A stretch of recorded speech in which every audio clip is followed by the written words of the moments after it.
Hey, welcome to my first ever video.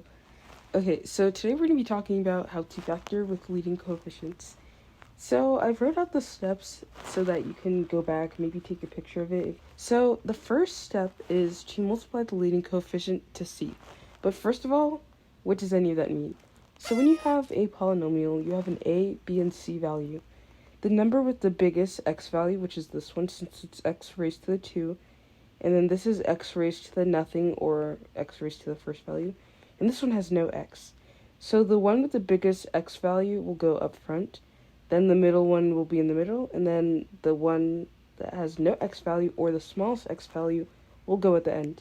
Make sure it's in that proper order, or you could end up messing it up. So the number all the way up front is your a value. Then the middle is your b value, and then at the end it's your c value. So I want to show you a way that this could have easily gotten mixed up. So let's say that your teacher decided to be rude and gave you the problem written like this. Negative 2x plus 3x squared minus 5.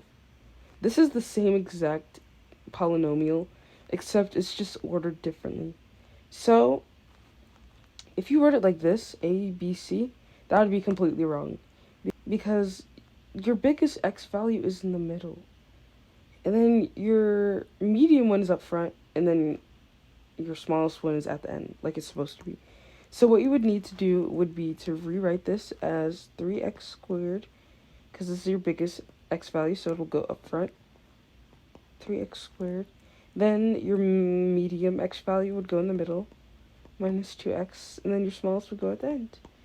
And you just want to make sure it's in the right orders, so you know which one goes with which letter. So you got that down. So what a leading coefficient is, you want to look at your a value. And if your a value has a number sitting right in front of it, then you have a leading coefficient.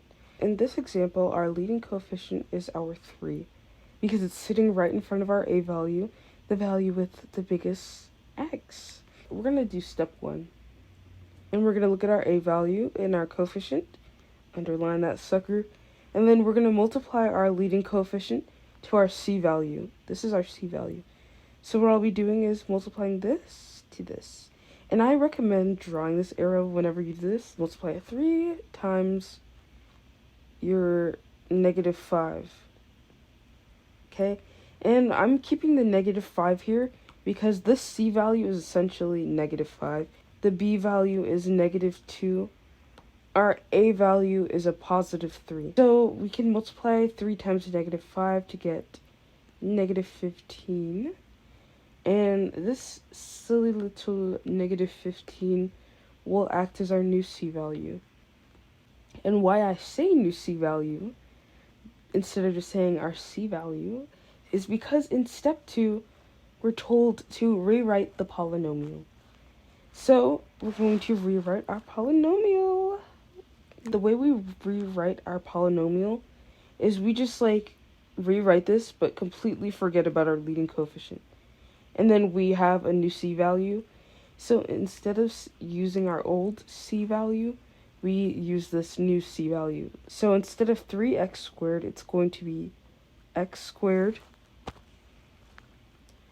And our b value stays the exact same. It stays untouched. So x squared minus 2x. And then for our c value, what do we do? Do we use negative 5 or negative 15? We use negative 15. Then we move on to step number 3. And as you can see here, step number 3 is to just factor.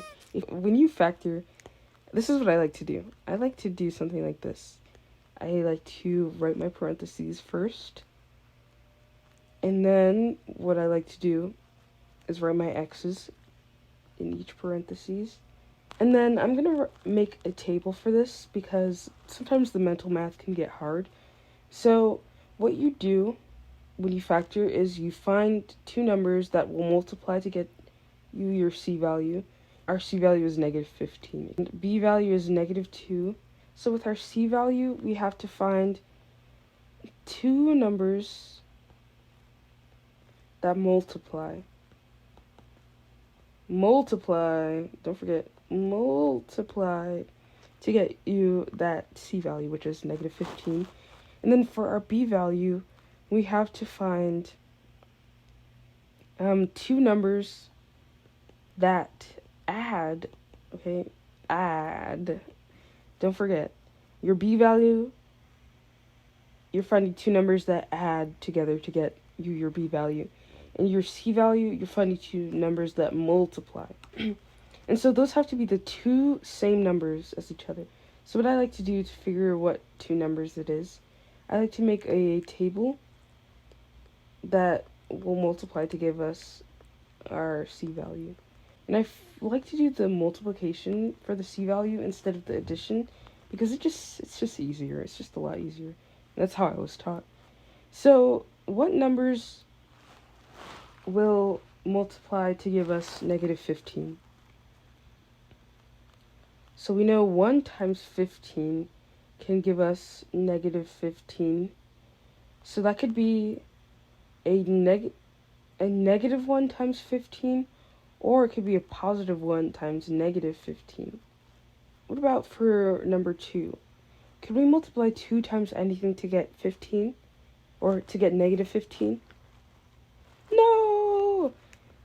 2 is not a factor of 15, so forget that. What about 3?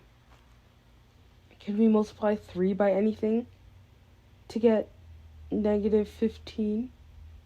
Yes! Okay, we can multiply 3. We know that 3 times 5 equals 15, so we could multiply 3 by negative 5 to get negative 15.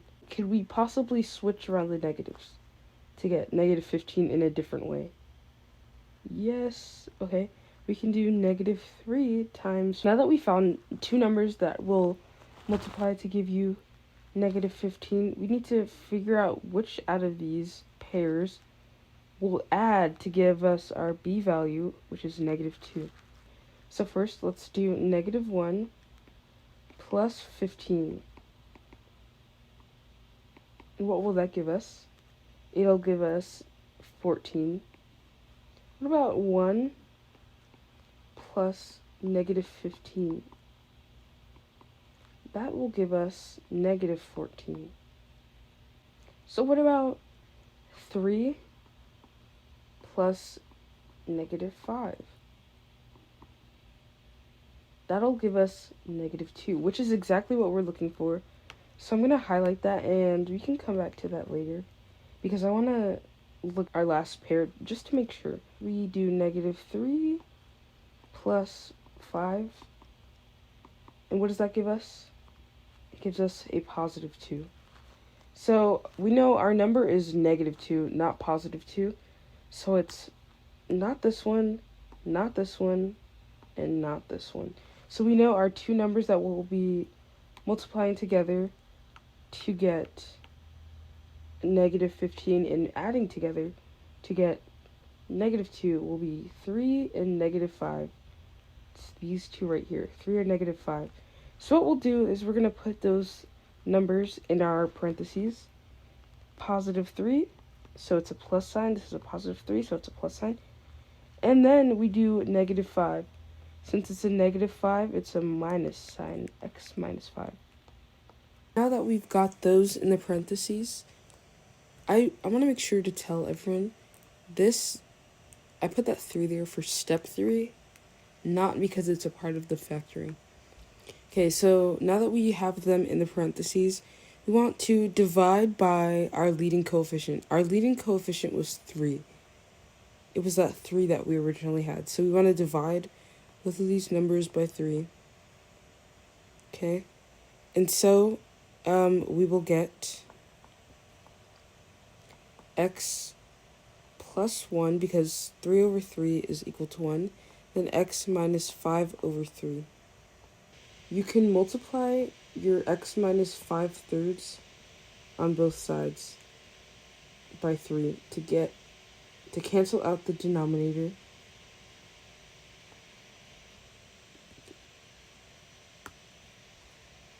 Three x minus 5. So that would be your new factor. So your final answer is x plus 1 and 3x minus 5. I hope that made sense to you guys. I know that this way could take longer sometimes, but this is the way I was taught how to do it way back in middle school, and it was really helpful for me then, and I know it could be helpful for some of you guys. So I appreciate you watching this, and I hope it helped. Please feel free to give a thumbs up, like, and share the video, and I'll see you next time. Bye!